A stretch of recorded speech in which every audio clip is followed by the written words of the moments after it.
I think that the theme music is so important to the podcast because I love it. So if you want your very own podcast music, hit up DJ Studio Man anytime. He's going cheap, like $5,000.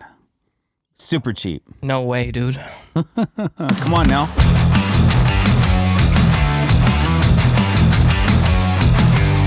Hey guys, welcome to another episode of the Dr. Decks podcast. I am known as Dr. Decks. My name is Jason Russell. This is my son, DJ Studio Man. Hello. Also known as Calvin Russell, musician extraordinaire, ringmaker, videographer, straight general gangster. Music stuff. Lots of music stuff. Are you finding the balance? Married? I won't get into it, but no. Okay. Hey, dude, you know what? I've spent my whole life trying to find the balance, and mine's more work-related than anything. And today we're going to pivot. We are pivoting. Why are we pivoting? We're quite pivotal today because we had a cancellation on our guest list. And I didn't have... You know, it's really hard when you're trying to do one of these a week, and you have a guest, and doo-doo happens, things come up, people forget stuff. I mean, I don't because I write everything down in a calendar. Very orchestrated, very organized. Mom does that for me. So you write it down. She writes it down in my phone, and then all I got to do is look at it and go, what do I have going on today? Oh, at 8 o'clock I have this. At 12 o'clock I have that. At 5 o'clock I have a bid, blah, blah, blah. And I don't understand. It's really novel, man. Every single person on earth has one of these in their cell phone, if you have a cell phone. And I know this person did because I called her on her cell phone. And she has a phone. I sent a text message, which she replied to. So I know it was our first female guest that we were going to have on our podcast. We'll get her next week. Yeah, well, there you go. That's what's cool. Okay, this is what I'm finding out. So somebody cancels this week, and, you know, sometimes, okay, so she said she can't. So then I immediately pivot. And I'm like, okay, how about this guy? I got this other guy. And I was just saw him last week at the show, but it was such short notice. I'm like, hey man, it's Friday, 3 o'clock. You want to be on my podcast in an hour, 2 hours? You know, it's like, oh dude, no, I gotta check. You know, I got family, got a weekend. I'm like, yeah, I feel you. So then I was like talking to Studio Man. I'm like, our guest canceled. What about tomorrow? Maybe I can find somebody for tomorrow, but one day's notice just ain't enough. So we're going to talk. What do we talk? I sent you a couple topics. Are we talking about both of those topics, or? Let's see where the night takes us. But you just got back from which one? I can't keep up with all the events. These JLCs and these IBSs. And deck expos and things. Okay, so we just went to let's start with that. So we just went to an event. I took Mom with me. People are starting to get to know Kiki a little bit better, my wife, and she's getting her own little, like, I don't know, like persona going on, right? And so we'll go to these events, and then some of these events. So we'll talk about the trade shows, and then we'll talk about why we're at the trade shows, and part of the reason why I take Kiki is because we bend decking. We're deck board benders. We're heat benders, right? We manipulate manufacturers' decking products, and we turn them into curves, shapes, circles, designs, all kinds of cool stuff. So we go to this event, which is a long distance away from us. So we're invited to go and hang out in some of our vendors' booths, our sponsors, whatever you want to call them, people that may hire us to represent their brand through social media, or because of what we build and we use a certain thing and blah, blah, blah, blah. So I'm like, hey, you want to... And it's cool because I really enjoy the trade shows better when I have my companion, my wife, along with me. And that's just because it just makes it for more of a fun event for me. And then we get to hang out a little bit in between. But it's not really like a vacation. It's not a vacation at all. It's actually a lot of work. It's exhausting work because you get, first of all, you're 3 hours difference, right? Right. Usually. So I bounce, you know, so for us to get to the East Coast, it's a 6-hour flight if you don't have a layover. But unfortunately, to get to Providence, Rhode Island and Boston through Delta, which is what I like to fly because I have a lot of points and miles and stuff. So I don't really want to fly on Alaska because I got 1 million miles, right? And I need to spend those miles. And usually what I do is I'll have a sponsor pay us for a basic flight ticket. And then I take my points and I upgrade to first class whenever possible. It's kind of I would start building points on American. It's kind of a gangster way. Oh, because we're going. Well, I can do that. Because I have part of them are through American Express, and part of them are through Delta. So I can get American Airlines. I can go. I think I can log in to American Express, and I think I can get points for any airline I want. Oh, but I like Delta because we have bennies there. We can get into any Sky Lounge we want. So at any airport that I fly Delta, I can get into their Sky Lounge. American's the same. Yeah. I think they have even more than Delta. Didn't they go bankrupt, though? What, American? Yeah. I don't know. But probably not. American has always come in clutch for me personally. But that's because you're flying to South America, though. Well, I have to fly within the States first, you know? Mm-hmm. And there could be different places because you can't go direct from Seattle. So I either go to Dallas, New York, sometimes New Jersey, whatever. And then that's when I go to South America. Mm-hmm. Then, there's been a lot of times where there'll be like a problem, things will be late, or there'll be some sort of delay, but they make it up in the air. Cool. So, there was a time where the flight was delayed, 30, 45 minutes. Mm-hmm. And I have a connecting flight in an hour, which means you have which means you have to be on the plane in 45 minutes because what people don't realize is 15 minutes before they close the doors on the airplane. You can't get on. Yeah. And it leaves at the time. And then you don't have any overhead bin space either. If you get on the plane last, you are screwed, and I hate that. I think on a plane like that where you're sitting, that's your overhead bin space first. Yeah. Sorry. Oh. You dirty, rotten scoundrels.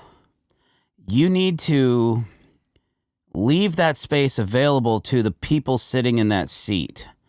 Now, in Florida especially, because there's a lot of old people in Florida, and they come up with every excuse in the book to get on the plane first.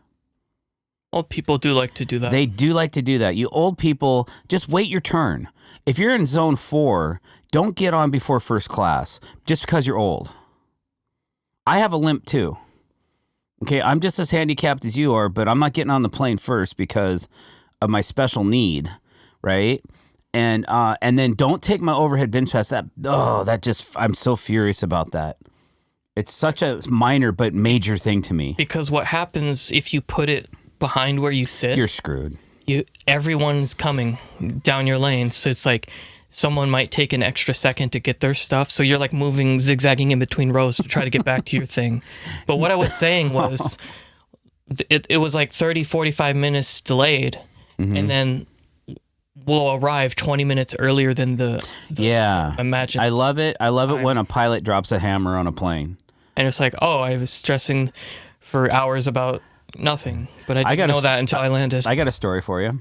But I'm just going to say I've had very, very negative experiences with Delta. Yeah.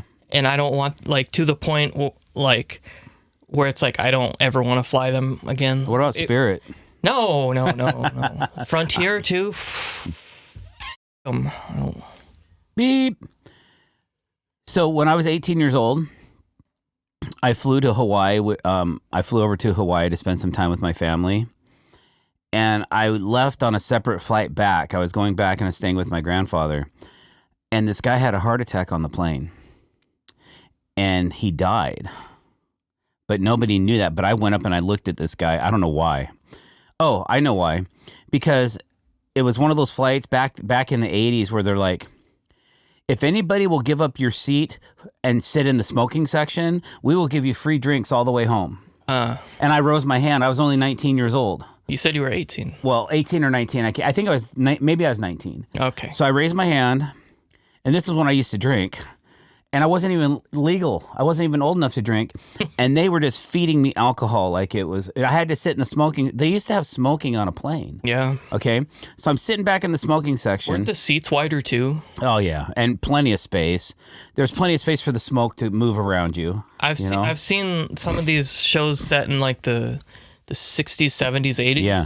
And I'm like, dang, the seats are huge and they can like stretch out. Was this historically accurate? Yes. What's going on? You call that corporate greed is what you call that. Oh, yeah. That's what happens to companies when they get big. And they figure out, they got these bean counters in this little office, smaller than this studio, probably the size of your vocal booth. And they figure out ways to make more money. Mm-hmm. Okay? And that's what happened there. Yeah. So this guy is, I think I'm drunk. And they say, is there any doctors on the plane? And I immediately jump up. I don't know why, but I immediately jump up and I run up to this nurse, the state. I go, is this going to affect how many drinks I get for the rest of the flight or something? I think I was just like concerned for myself, of course. And I go up and this guy's on the floor and he's purple. I go, ooh, he's dead. And I got me a little somber, so I went back to my seat. But dude, as soon as that happened, you could tell the jet got immediately faster. He went like 100 miles an hour faster than we were going. You could tell because it kind of put you back in your seat. And we hit Seattle in record time. So I know you airlines, all of you airlines out there, you guys can go faster. I know you can. Well, some can't, right? Because well, there's like thousands literally of flights every day. FAA and crap. But it's like, so if it makes sense if you're late, like you make up for the time where your travel spot, like because they're in like lines, you're at 30,000 feet. You got to be back. You got to land. You still got to land at this time. Yeah, we should have a professional pilot on the show. Any pilots that want to be on this podcast, hit us up. We have questions we need answers to. I'm down for that.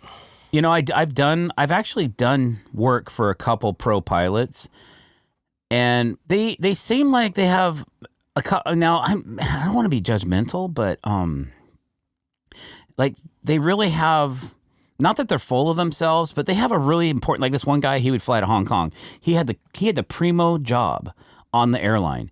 He goes, everybody wants my route. He's like, I only fly once a week. I fly to Hong Kong. It's like a 12-hour flight or whatever. I said, I go in, I fly, I'm in Hong Kong for a couple of days, and then I come back. That's all I do. And then I hunt. I mean, like, that's cool. A sweet gig. I live on a lake, and I have a killer house, and you're building me a really expensive deck, and my life's good. My wife, she's an FAA controller. Or what are those people in the thing? That's really stressful job that nobody seems to... ATC. Air traffic controller? Yeah, she was an air traffic controller. Thank you. I feel sorry for her. Yeah, well, back then, maybe it wasn't so bad. That was in the 90s. Oh, okay. So anyways, see, we've gone so far left already. We're getting there. Yeah. But I think a lot of people can resonate with what we're talking about right now. Like, this podcast was about trade shows, and now we're talking about just getting to the trade show. Oh, we have time to fill. It's part of the journey. It's part of the journey, right? So, okay. On my Delta flight, the first one was delayed an entire day, and then it took up until 30 minutes before they boarded to get me back on the flight. And then, wow. And then on the way back, someone attacked one of the... That made national news. Someone attacked the stewardess. Did we see you? Did we see you sitting down in the chair? Like, were you next to that dude or something? I mean, it was filmed. Somebody filmed it. I know there was the direction they filmed. It was just like cut off. I was like one row behind, but like there's something about like you've been traveling for half a day and you're like trying to sleep on this plane and you wake up in a day. It's like, yeah, we're gonna land in where is it, Puerto Rico or something? Because somebody lost it. I don't know. Wow. Yeah.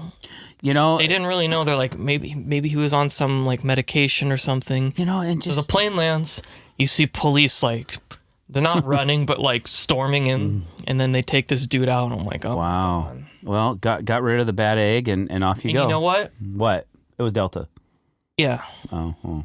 Okay. What else? I still made my flight. That was the only thing. That's my son. That was the only thing. That's a true Russell to the core. Nothing gets you down, man. You do what you got to do. It always happens. But sometimes you miss your flight. I mean, I didn't miss them. It was their fault. Everything was their fault. I don't know. If I were that, I show up to the airports 4 hours early because I'm traumatized. Well, and we're not too different than that. We are early flyers. Like, we'll get to the airport. Like, okay, so get this. So on the tail end of this journey of the last one we're going to talk about this week, we went shopping. We went to Chrome Hearts, and then we're like, okay, let's go to the airport. But we're 4 hours early. And they won't let you sign in. Well, they wouldn't even let us in the lounge. And then, like, Mom said something, and then they let us in. I'm like, cool. Like, hey, we spent a lot of money for these airline card, this credit card that's an airline card. And then they go, well, you have to have this special one. So I pull this other one out, and I go, is this qualify? She goes, well, that's a premium version of that card. Well, okay. So they did let us in. Yeah, just let us in then. Yeah, they did. And then, the food's like, it's okay. But it's free. The cookies were good. Yeah, you could, if you're into like soda machine, like Coke or Pepsi or whatever, or root beer, you could just stand there and just like OD on that stuff right in their kitchen. The American Lounge in Dallas has like a full free bar. And like there must be like 50K coffee machines that just like whatever you could imagine you want, you can have it. We have it. The nicest lounge I've ever been in my life so far, we were in London coming back from Heathrow, and we got to sit in the Virgin Airlines lounge. Oh, dude. They had like the individual bathrooms with showers. Yeah. And like American has those. They have a custom chef that like makes you the food. You just don't go pick something. They actually, and then they have a QR code you scan, and there's a list of menus of really nice stuff. Like, I ordered 5 different things to drink because I was really thirsty. I guess and I was like, I'll try this and this and this, and they keep bringing this stuff out. And Mom's like, what'd you order? I'm like, well, I'm kind of thirsty right now, and I really wanted to try this yogurt thing or whatever. And then I was like, oh, and a chicken sandwich. Okay, I'll have one of those too. Boop. And I'm thinking, like, are we gonna have to pay for all this? No, it's all free. It's like, wow, man, here's a couple bucks to the dude that took my glass, So, and they really, those kind of people, the people in that lounge, they were so grateful for $2. You just give them a tip. Just the fact that you thought of them, they're just loving that. So, okay. Last thing I'll say is, if you get an opportunity, I know it's like bougie or whatever, whatever the words these kids these days are using, to, like, why would you do it?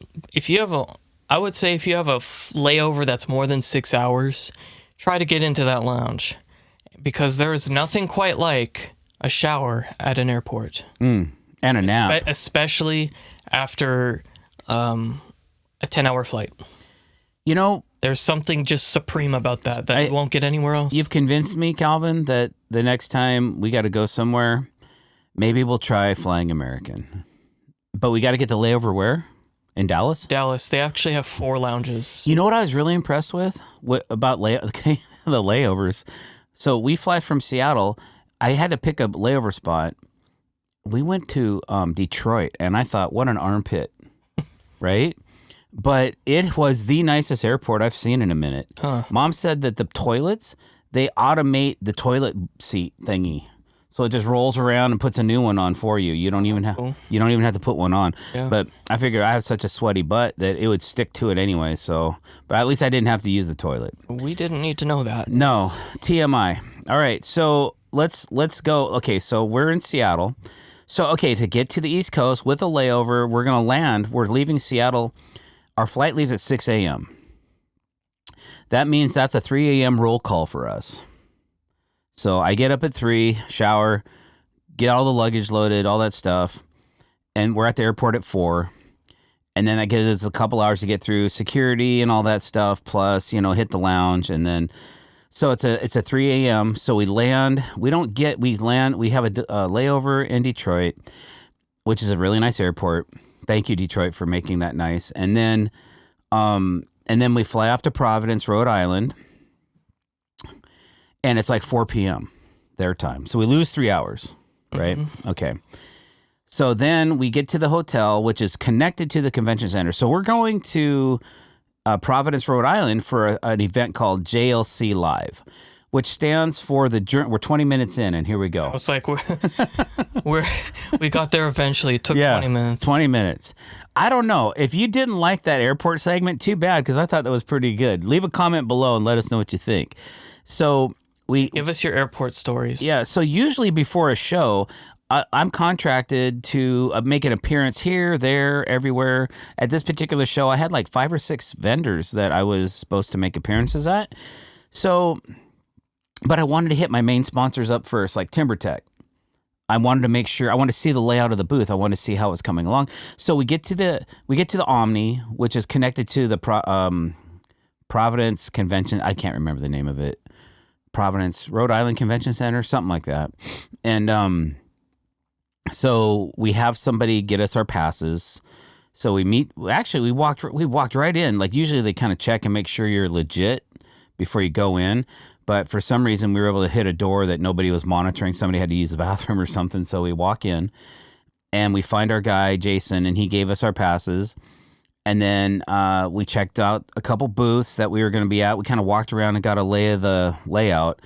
And a couple, there's an upstairs and a downstairs. So we kind of went upstairs, found everybody. Okay, so then by that time, it's like 6 or 7 o'clock. And, people usually on setup days, sometimes there's an orchestrated dinner, sometimes not.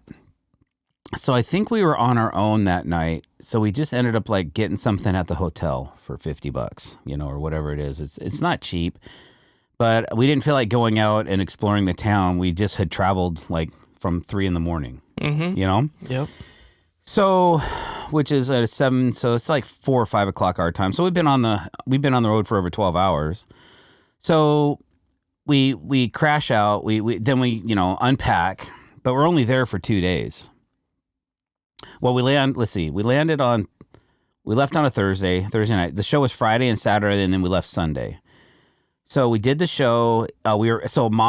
Kiki was bending decking with a couple guys, and I'm usually talking. Sometimes they mic me up, and I have one of those speakers. Sometimes I just talk. This time it was just talk. But every time we do this, it gathers a lot of people. So it's kind of cool because people, like you can tell some of them have their own companies. Some of them work for other companies that around the decking industry. But everybody, even though they might do it themselves or whatever, they still want to see it happen. And we had the brand new HeatCon heat forming kits there. So there was a lot of questions around that. And I had a representative from HeatCon come show up for the show too. So there was a really cool synergy there, right? So we get that all done. And then Mom does the bending with one of the guys that built the display.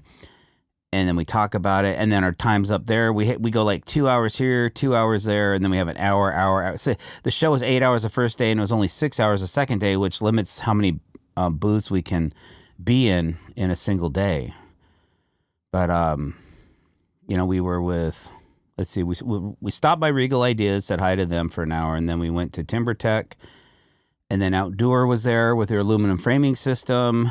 And then we stopped by Stabila. And Lumber Plus, which is the second part of our journey. And then I'm forgetting about somebody, but I guess it doesn't matter too much. Master? Yes, thank you. Good guess. Actually, that was a pretty important vendor. That's their backyard. Like they're in Agawam, Massachusetts, maybe. Is that what that is? Massachusetts has a lot of weird sounding towns. Okay, so I spelled nothing like how they sound. Last year, I actually went to their factory and got the whole tour, which was really cool. This year, I didn't have time to do that again. And, once you see something, usually you don't need to really see it every year. But it was awesome to hang out with the team and the crew and all that stuff. And we're going to have Anthony DeSanto on our show. He works at Fasten Master. So stay tuned for that one, guys, because we have industry professionals that are going to be on the show. We have some of the top deck builders, and as you've seen, some of the best just framers in general. And it's great. So, but today it's just Calvin and I, because like I said before, we kind of had to pivot. Did I even finish talking about why? I think we got enough. They got enough. Yeah, we just didn't. Yeah, we just couldn't quite get the guests lined up. So And I just can't call people and say, hey, you want to be on our show? Like, when? Right now. Like, have a seat. Let's go. That kind of thing. I'm sure someone would, but like... Yeah, I'm sure there's a couple people that could have bailed me out. Depends on the day. I think this is a good substitute for it. Because I like having Calvin on the show. Like, when I have a guest, then he doesn't get to be on the video. And I think it's a great addition. So we got to figure out how we're going to get you more involved on these. Well, it's not my show. I can't really add anything to what you and your guests are talking about because you're beyond my realm of but you can always inject. But anyway, if I have something of value or a question, I do. But for the most part, I let you just guys. When you have headphones. Okay, so we do the trade show. So we did have a couple nice dinners. One night we went out with Outdoor and their distributor and talked all things aluminum framing. And a lot, sometimes these dinners, people don't really want to talk a ton about business. So, but Mama's doing a little bit of doing her thing, just getting information, which is always good. To make it clear, when he says mom, he means Kiki. Yes, Kiki. Yeah, and that's not her real... My mom. Yep, that's not her real name. But that's what everybody calls her. Way. Yeah, that's what everybody calls her. So we did the dinner, and then the next night we hung out with a good friend, Kevin Haney from Haney Construction, and he's a true Viking. He's a real Viking. I keep hearing about this dude. He's into Odin, I mean, the whole nine. This guy is legit. Like, it's his heritage and all that. Yeah, pretty cool guy. Huge. Is he from Norway? Probably. But we'll find out when we have him on the show. Okay. Yeah. He's the kind of guy I could have called and said, can you be on my podcast in 5 minutes? He'd be like, okay. That's the one I should have called. Anyway, so... we'll probably watch that episode. Yeah, we are being all into that, huh? Yeah. So we'll get there. So we have dinner with Haney one night, and that's always an awesome experience because you always end up on topics that you never knew you'd be talking about. And then Dad's up at 2:30 on Sunday morning to get us ready to go to the airport for our next part of the journey, which is Lumber Plus. So Lumber Plus is a company that we represent that they make exotic hardwoods. They import a lot of different things, Ios, Ipe, Kumaru, ash. There's all kinds of really cool woods and a lot of them are thermally modified. Some of them are not because they can't be, but some of them are. And we use those in our ceilings and our wall features quite often. By the way, we talk about them a lot, at least once a month on our channel. They're not sponsoring this particular video. So what we decided to do was, because we're always generating information digitally, we decided that we were going to go down for a few days to Miami and do like a drdecks above, I forget what they call it. It was like above the deck tour. So we went to 6 different residences, and one of them was a celebrity. Actually, probably more than one was, but one was a celebrity I'm not going to talk about. Are we doing a bonus feature still on this? Yeah. Okay, so we will not talk about that until the bonus feature. Those are for our nurses tier. Yes. So that took, we were doing, the first day, Mom didn't come. She wasn't feeling it because I think I got her up too early. So when you think about it, we're getting up at 2:30 in the morning, which is like 11:30 p.m. our time. Yep. So we're really playing a number on our bodies, right? And some people are really good about adjusting to time, and some are not. And the difference is sleeping on the plane. That, or just knowing that you got to go grind, and if you don't, you're going to be in trouble. So that's what kind of motivated me, was just get my butt up and go. Thank God the alarm clock on the iPhone works so well. Oh, and by the way, I downloaded a clock app because I didn't realize that the iPhone actually has a clock app with an alarm clock on it. I didn't know this for until about a year ago. And one of my friends is like, dude, there's a freaking clock app on your phone. It tells you all this. I'm like, what? Show me. So we pull out our phones and he's like, clock. And I'm like, no way. It gives you the time zone references and everything, just like this Pay app does. I hate for it. Well, no, but it's one of those ones that's put stupid ads, and for some reason I can't trust it because it messed me up one of these trips. It's the only time I use it. And so it's still on my phone. I haven't deleted it, but I probably need to. So I'm only trusting the clock app now. You always use a flashlight app too, I noticed. There's a flashlight button on the front of the iPhone now. Yeah. Well, I found that one. Like when you click the screen, it's right down on the lower left. Yeah. Yeah, I use that one all the time. But sometimes when my phone's already open, I'll just hit the flashlight app. You can drag down and press the button. Maybe we'll do a podcast about iPhone features. Because there's probably enough of them to... Do you know there's a built-in level? Oh, yeah. Well, actually, no, I use an app for that. There's a built-in one. Is there? Yeah. I'm tempted to pull my phone out right now and look at it. And they updated the calculator. I think you might be able to do construction things. I have a construction app. I know. And I paid like $25 for it. It's the most expensive app I've ever paid for on my phone. But I do, you know what? I've gotten my $25 out of it. And I only use it for really one thing, and that's finding joist centers. Yeah. But it puts it in fractions instead of decimal points, which is...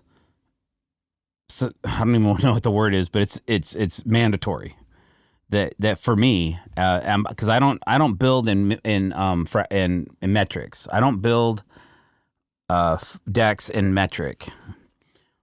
I don't know if you could pay me enough to do that.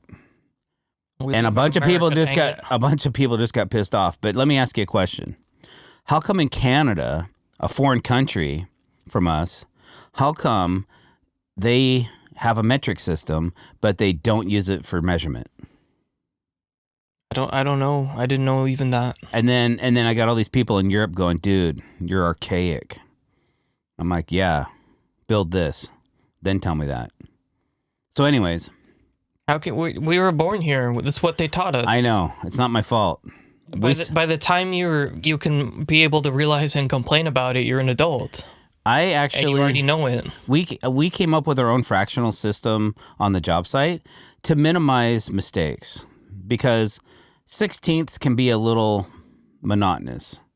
Like you have to count the 9/16ths, 11/16ths. Yeah, you kind of have to count it. Get real close. But if you just only break the inch down to 1/8 inch instead of 16ths, and then you just add a plus or a minus to it, it makes things a lot easier. I've seen a comment say, "Oh, we do that, except it's just strong or weak or something." Right, but are you going to put an S and a W after your measurement, or are you going to put a plus or a minus? What's easier? Plus or minus. Hey, that's my boy. Not only can he make awesome music, but he understands. Well, to me, it's measurement. Just logical. Well, okay, and that's great if you can remember SW. But if I'm calling out 20 measurements to you, a plus and a minus is actually a lot. It seems just like more as a system. You're dealing with numbers, a plus and a minus. Yeah, and that's more like fits in with. And numbers. that's I'm not judgmental here. I am. It's not metric and it's not imperial. It's just language, it's plus minus. It's the doctor. It's the doctor's method. If you guys want to learn, take my master class of deckboard bending. Because that's where we're going next. Nothing to do. Okay, I know, but take it anyways. Yeah. It's only $999. You got this. Go now. Okay, so where are we? So we landed. So we get up at 2:30. We get to the airport. We skip the lounge because by the time we got to the airport, we had like an hour before our flight. So sometime, if you only got an hour to go in to the lounge, you're only really going in there for 40 minutes anyways. Because who wants to be at their gate less than 20 minutes before boarding? Even less. Because you have to travel to the gate. It takes like 15 minutes sometimes. Yeah, exactly. So unless you're going in to grab some chocolate chip cookies and then bounce, that's about it. That's the only reason I would go. You have lounge access. I always have lounge access. Because some of those you pay for. Yep. They wanted to charge me $50 if Mom didn't pull out her credit card. I'm like, what about if I use this card? And by that time, Mama had her card out already. So they're like, okay, we're going to just scan this one. I was like, fine, because I paid an extra $300 just so she can have that same card. But it's probably worth it. If she travels 6 times, then you're breaking even on the deal. But she doesn't ever eat the food. Hardly ever. She might have 2 pieces of cheese, and maybe I don't know, something healthy. You know, I get like 3 drinks and like there's usually a buffet and. I know. One of everything. Sometimes if they have the right shower. If they have the right eggs and all that. Oh, and there is a shower in the Delta one too. I forgot. There is. I just never done it. The American one has a nap room. Yeah, that's pretty cool. So did the Yeah, nap rooms are good. They call it the quiet room. Ooh. Special. Okay. So, we're at the gate. We fly to Miami and okay. I shouldn't say this, but I'm never flying to Miami again. I'm flying to Fort Lauderdale from now on because here's the deal. If you have to rent a car, don't go to Miami because we had to walk a half a mile to our luggage and then a mile to the tram that takes us to the rental car place. It is so jacked up right now. I won't go back next year. If I go back to Miami next year, I'm flying to Fort Lauderdale. I'm not going to Miami. If I have to rent a car, it is so screwed up. My leg was, I couldn't walk by the time I was done. Carrying all our luggage and crap, I was limping really hard. Like I have a bum leg because and we could talk about that one of these days, the injuries I've sustained over the years from working. But it's one of those times where my handicap placard would have come in handy if they had a reason to have a handicap placard at the airport where you could benefit from it, but you don't. Not really.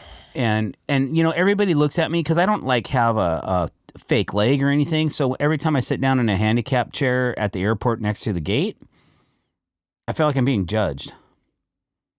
Every time because I look normal. They don't know. They don't know.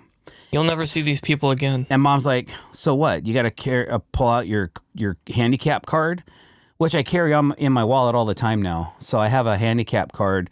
So if I do, like, let's say I decide to park. I know this sounds crazy because I still work. I just work at a slower pace than I used to because I have a bad leg. Okay. And it's stitched together and I can still walk and I'm still grateful and all that. But by Friday, I'm usually not feeling too great. Mm-mm. So anyways, okay. So don't fly into Miami if you got to rent a car, unless you want to walk. If you're in for a couple of miles of walking, then go for it. Me personally, with luggage, I wasn't not into that because my carry-on weighs almost as much as my suitcase. Because I had 2 tripods, 3 batteries, three phones, all my wires and connectors, all the wires for connecting all the batteries, my drone, and then a bunch of crap on the other side, and I can barely lift my carry-on into the overhead bin. I'm surprised the overhead bin, that's why I put it across for me, so if it crashes down, it hits somebody else and not me in the head. Just kidding. And you did a whole spiel about the one I want my own. The one above your seat should be the one that you have, and then you end up taking it and putting it on the other side. What are you talking about? I know. That's crazy. Helvete. Yeah. No, actually, yeah, no, it's like, man, mom's carry-on is so light. I'm like, oh, this must be yours. I can tell just by the way, because we have exact matching carry-ons. I bought these really cool, like, metal things. I got suckered on Instagram, and I was like, yeah, I want these. These are cool. And they are really cool. I really am happy with them.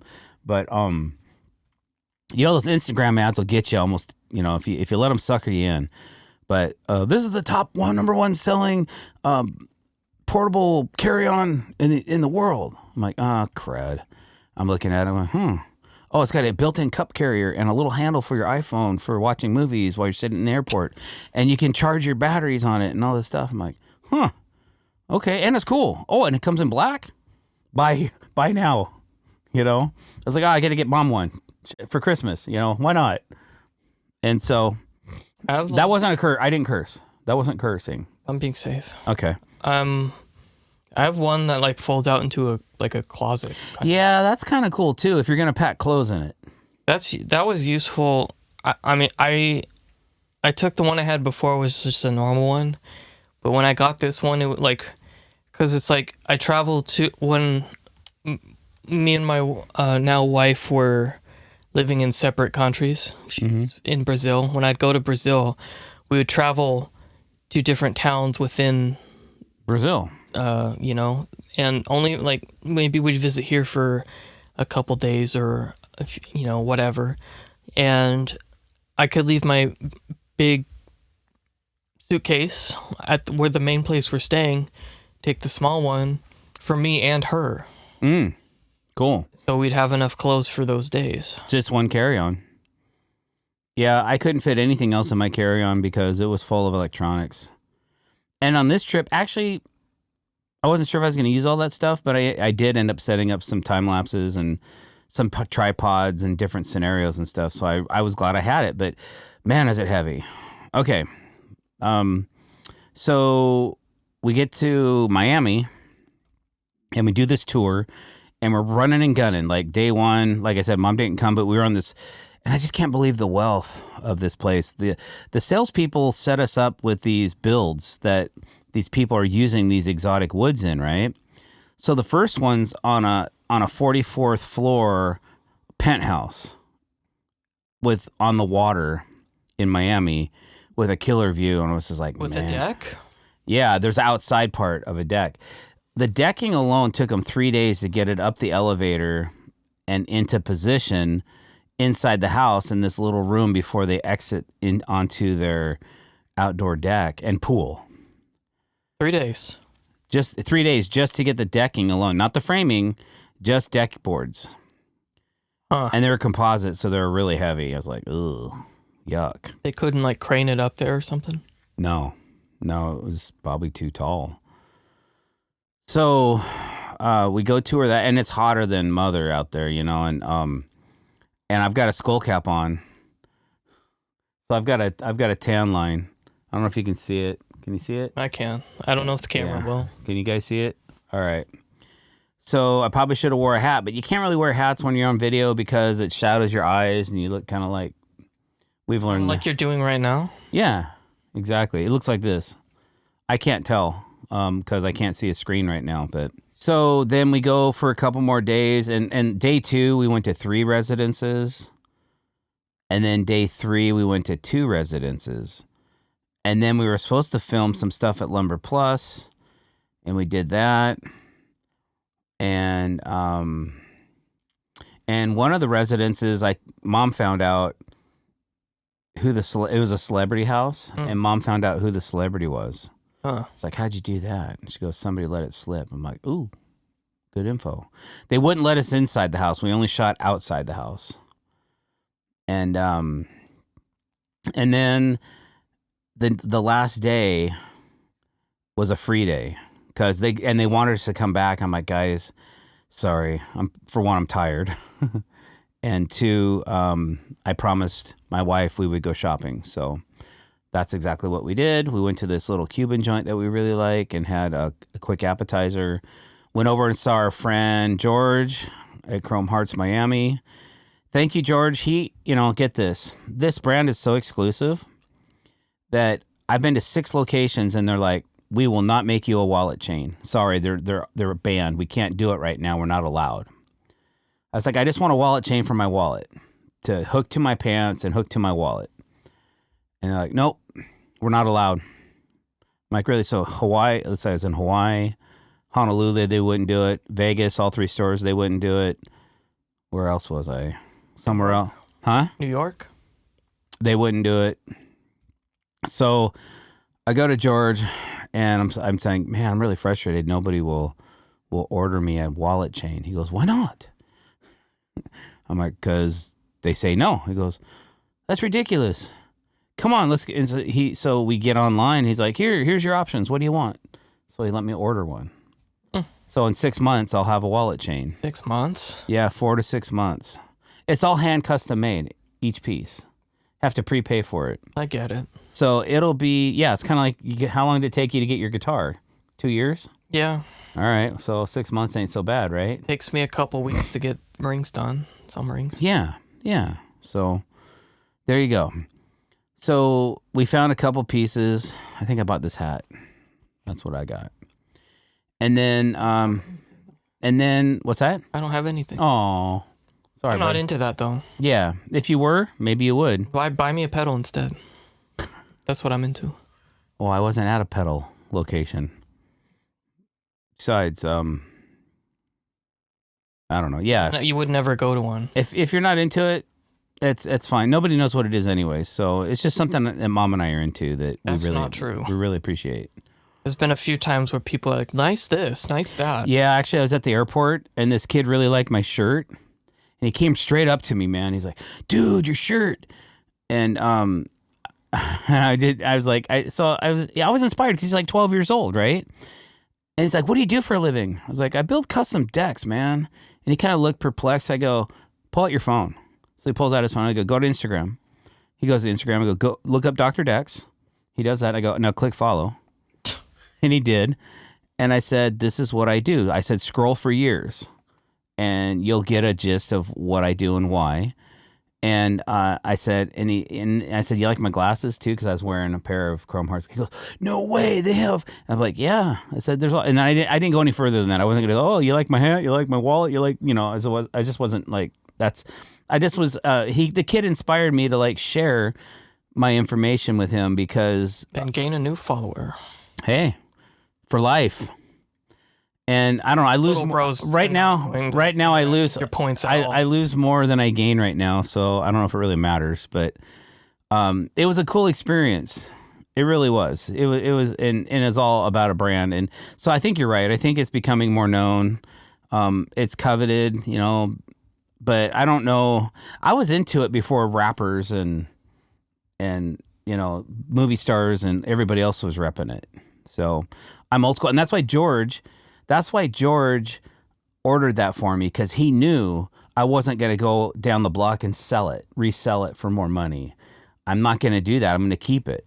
I'm going to rock it. Yeah. So he did that. So Chrome Hearts Miami was fun. You got to make an appointment. You just can't walk into the joint. They have it on the lock and key. They have a security guard at the gate that will let you in if you have an appointment.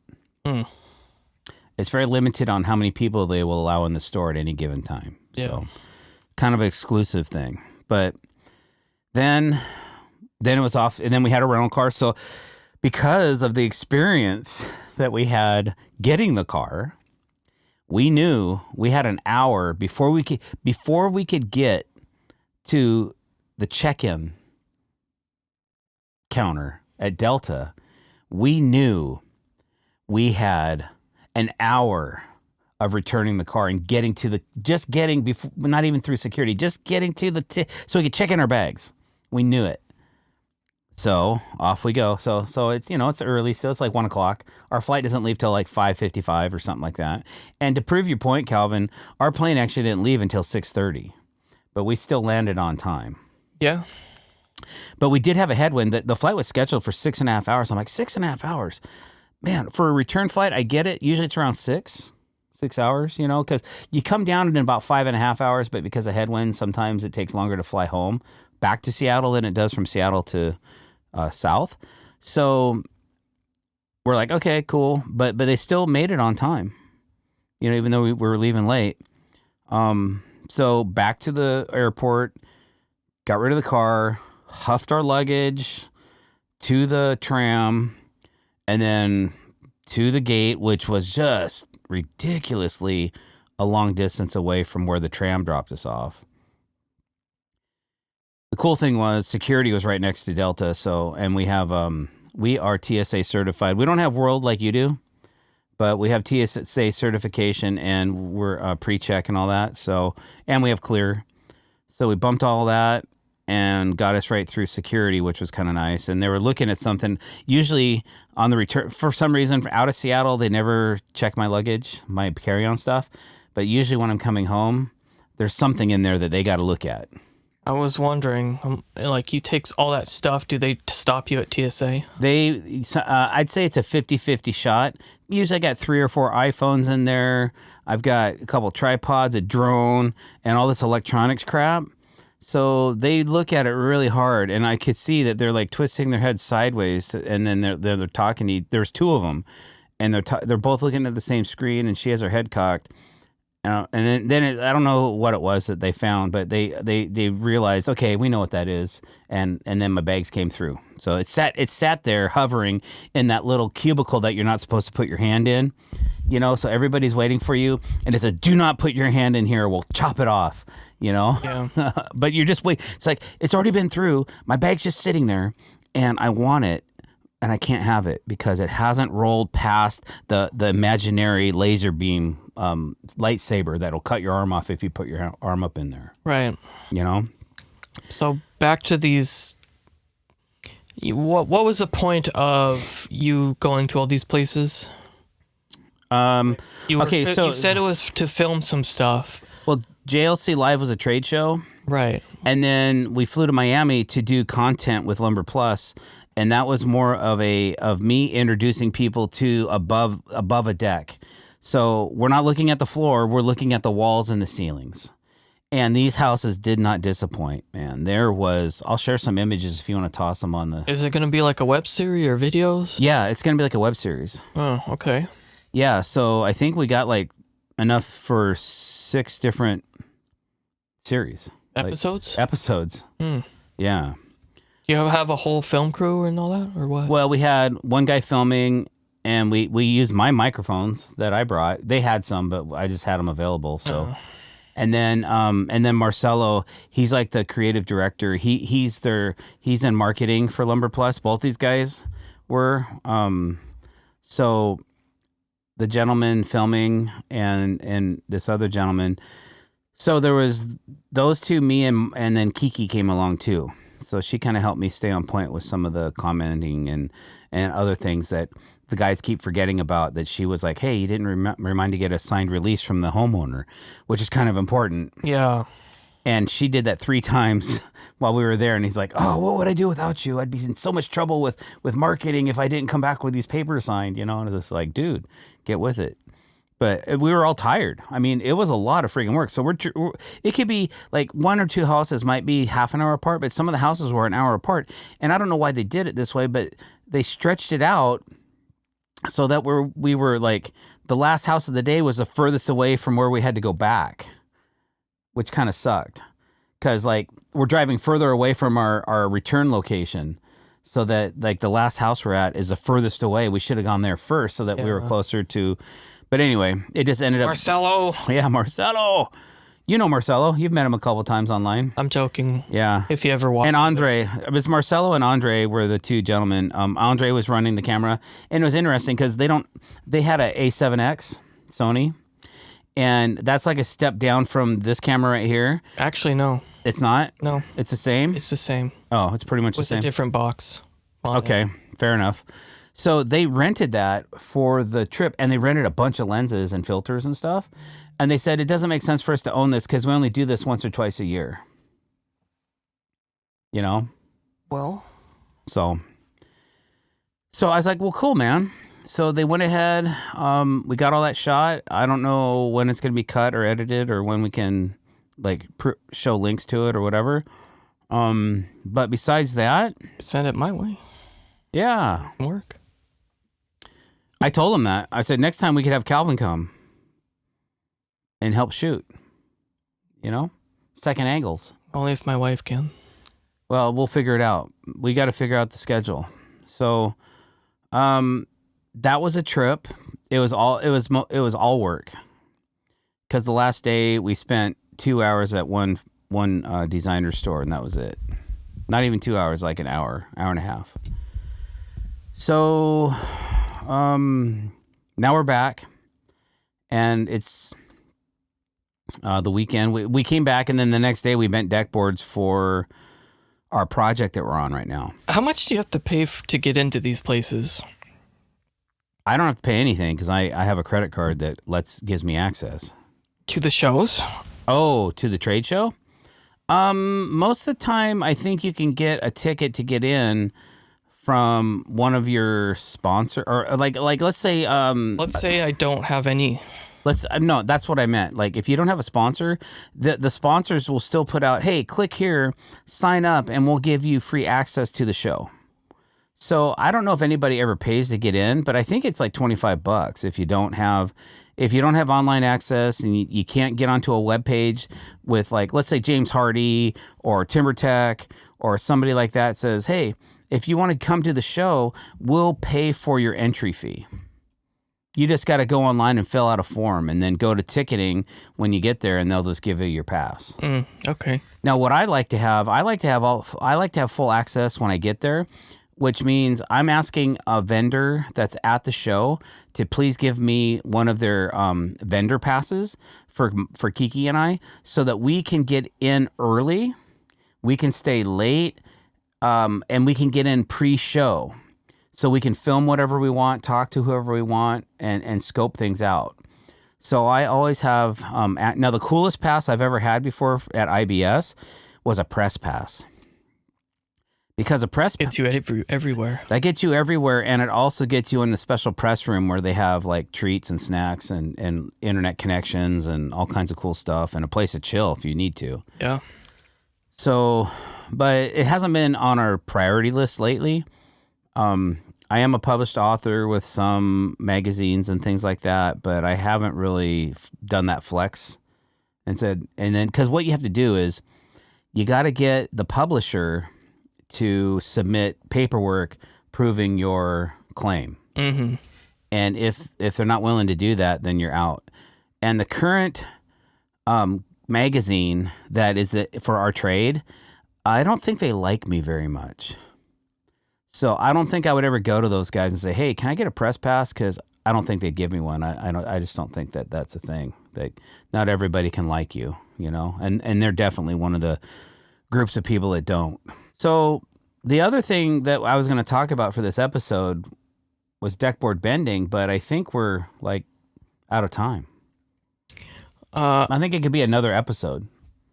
I think it could be a bonus thing depending on how deep you go into it. Well, because that's why I didn't want to film it, because like we've done it before, and we offer a class. And what more could you say about it other than like stuff that's already in the class? I think people would be pissed because it's like, well, what are your numbers? What do you need? Well, how come I paid $1,000 for it and now you just told everybody on a podcast how to do it? But I'm not showing you in this video nor verbally how I do it. You have to pay for that information. It's coveted, in my opinion, still. And we still get a couple people a year that pay for it, you know. But I was going to go over a verbal of what I do and how I do it and why and that kind of thing, and maybe talk about temperatures and things like that. I wouldn't give that out. Well, then maybe it's not a video at all. Maybe it's gold. That's a gold. That's the real thing. That's the real info. Well, do you want to finish up the trade show part then, like what it was like, or things like that? All right. Okay, so the JLC Live Day 1, there's a lot of influencers there from all over the country. There's a lot of great tool companies there. I think that the big hammer companies were there. Stiletto, I think, was there. You know, the sad part for me about the trade show is I like to go, and I like to go and walk the show, but I don't have time to walk the show anymore because I'm so busy working. So I'm constantly in booths. So usually sometimes I'll go early. I mean early. I'll go in like an hour to an hour and a half early, and I will walk the aisles bare. So there's nobody to talk to, and I can just kind of go look and see. And then occasionally I'll catch somebody like setting up their booth really early in the morning. And if it's something I'm interested in, then I will chat with them, you know? Mm-hmm. And I didn't get a chance to do that this year either, because Mom and I were running and gunning so hard that I needed every extra 10 minutes of sleep I could get, you know, to feel like I was on point for the show. So it's a lot of energy because you always got to be up because you have so many people. And here's what it's like being an influencer or a brand ambassador to a product, and people know who you are. You're constantly having somebody come up to you and smile and want to shake your hand. And I don't know, I honestly, over 100 times did people come up to me like that. I have no idea who they are. And they shook my hand and said, "Thank you for the content. Thank you so much. We love your content. Thank you so much for just being you. Please don't ever stop doing what you do." I got that so many times that it almost became numb to me. Like, what do you say? I mean, just smile and say thank you. I'm grateful. But it was a really awesome feeling to have that many great people come up to you and say that. And then get this. there was one guy that came to the show, and I posted a picture once of when I was 19 years old and I was working out and I was really buff, and I had these special sunglasses on called gargoyles, right? Mm-hmm. Back in the 80s, right? Yeah. Late 80s. And I was wearing a pair of these ones called 44 Blues. And there's this football player named Brian Bosworth. He was a total bad, right? Oops. Sorry. He was a total bad butt. He was such a good college football player, but he was destroying his body at the same time. But he convinced the Seattle Seahawks to hire him to play like middle linebacker or something like that. And he had these sunglasses that were called 44 Blues. And I had a pair of them. They were cool, man. I was cool. I was cool like Brian Bosworth. I even had the blue and red hair for a while. Orbit. Yeah. Orbit. Yes. Sorry. I don't know. So anyways, this guy comes up to me and he saw this photograph that I had put on stories or something when I was 19 years old. And I was like, ugh. And he goes, dude, do you still have your 44 Blues? I'm like, oh man, I wish I still had my 44 Blues. And I probably do, but they're probably scratched up in some bin somewhere. Then I won't. That's like the kind of thing you never find until I'm dead and gone, and you're going through all my crap trying to decide what to sell, what to keep, and what to throw away. And he goes, well, I used to work for Gargoyles. I'm like, no kidding. He goes, yeah, I still have a lot of old pairs, brand new, in the box. I'm like, my eyes must have lit up because he knew what I was after. He goes, I don't know if I have any 44 Blues, but I'm going to go check. I'm going to come back tomorrow. I'm going to give you a pair of sunglasses. I'm like, dude, no way. Really? Awesome. Shake his hand. Give him a chest bump, you know? Mm-hmm.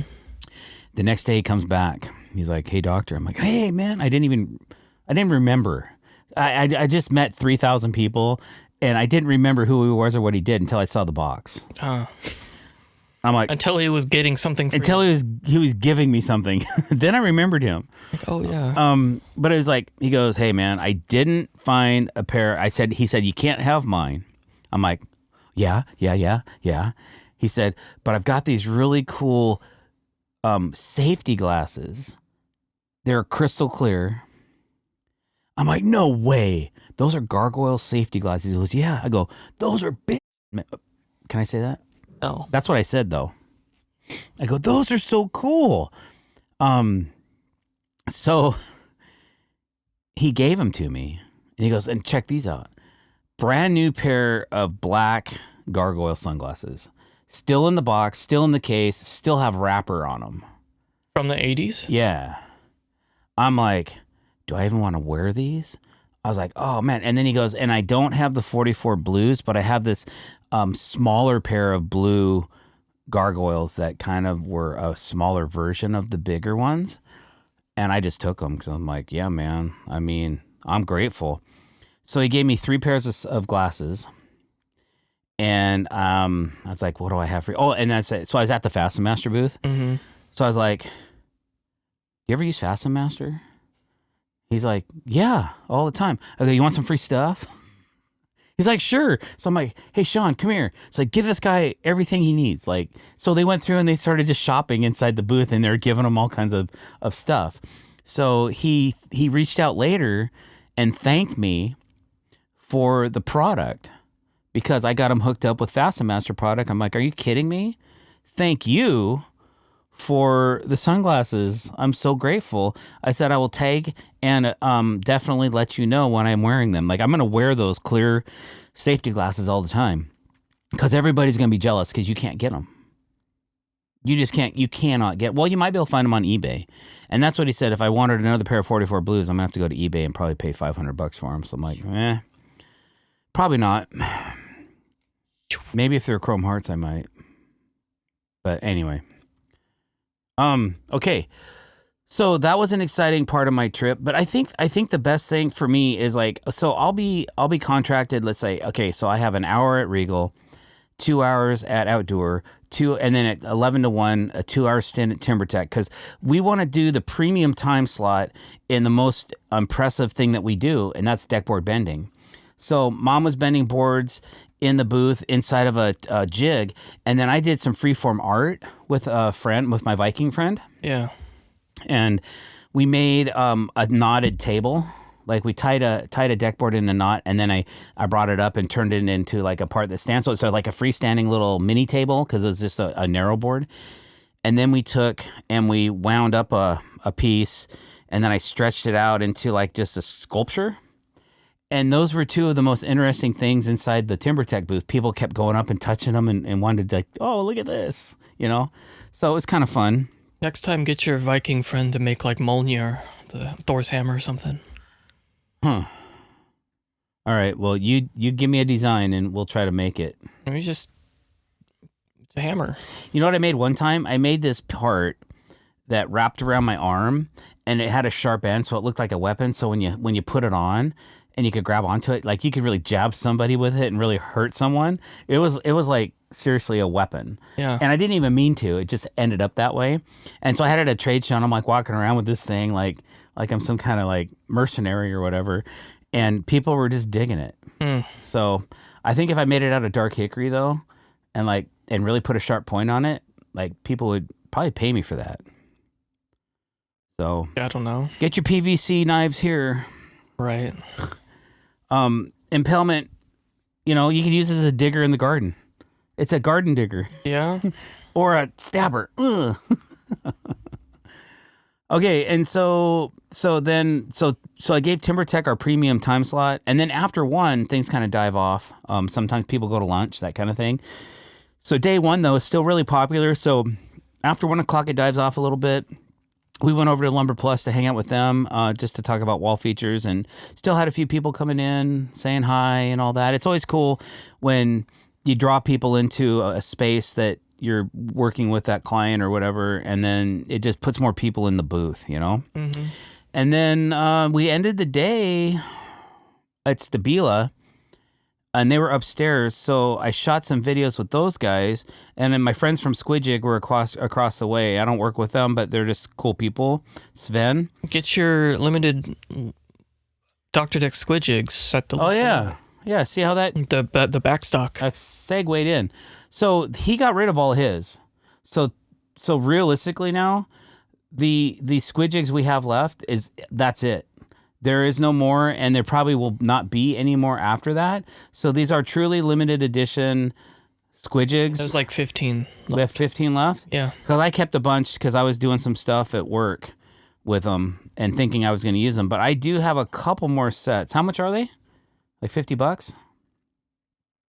25, 35. Oh, really? You went low on those, huh? Well, you got to be competitive. How much is this? Well, yeah, but they're specifically branded. So, and they're black. I mean, dang, that's the coolest color out there. Well, you let me do. Yeah. If you want to increase it. Wow. Heard it here first. Maybe I'll go buy them back. That's a pretty sweet deal. I think throwing away money. They cost more than that. I think they cost more than that cost. So, if you want some really cheap Squidjigs, where do we go? It's in the description of the YouTube, but it's Big something? It's Dr. Deck's Big Cartel or something. Big Cartel. So go to bigcartel/Dr. Decks, DRDECKS, if you want to get a really cheap pair of Squidjigs. Wow, I didn't know. They're not cheap. They're the same price as a new one would be. Oh, are they? Yeah. Well, okay, but to be honest, because they're a special edition and they're engraved, they would cost more than that, normally. I think we had them for like $50 for a while. So now they're half that. I don't know, dude. Oh, value goes down. You know what? When I realized I really had finally made it in my town, was I used to give out really nice sport fit shirts like these. Okay, like these aren't cheap. These cost like $15 a piece at least before print. Mm-hmm. So they're like $15 to $20. And Mom and I were at Value Village one day, and I'm just rolling through some racks of shirts. And I open and I go, no way. And one of my Dr. Deck shirts was at Value Village, brand new, still had the tags on it, and it was selling it for $6. And I look at Kiki and I'm like, it cost me more than $6 to make this shirt. And it's brand new. Nice. Should I buy it back? She's like, no, put it on the rack. I'm like, okay. It was blue, so I was like, I don't really want it. That was a funny story, though. So, okay. So I guess that was our trip. That was our airport stories. So let me know below if you get what you guys think. I know there's people out there that are going to listen to this that can relate. There's other people out there who's going to listen to this and turn it off. Can you like after 20 minutes? Let me ask you. It's like so if you're just listening to this podcast, right? Yeah. There's no way to comment unless you go to YouTube, right? Yes. Correct. Yes. Okay. So you got to go to YouTube to comment. So if you're going to do the energy, if you're listening to this podcast and you're not watching it and you go to our YouTube channel just to make a comment, which I'm grateful for, then at least click the subscribe button while you're there. Right? I think most of them are. Okay. Well, regardless, we appreciate you guys for listening. Stay tuned for our bonus feature. If you subscribe to our bonus feature, stay tuned. It's coming up. Calvin, hit that music. Oh, my God.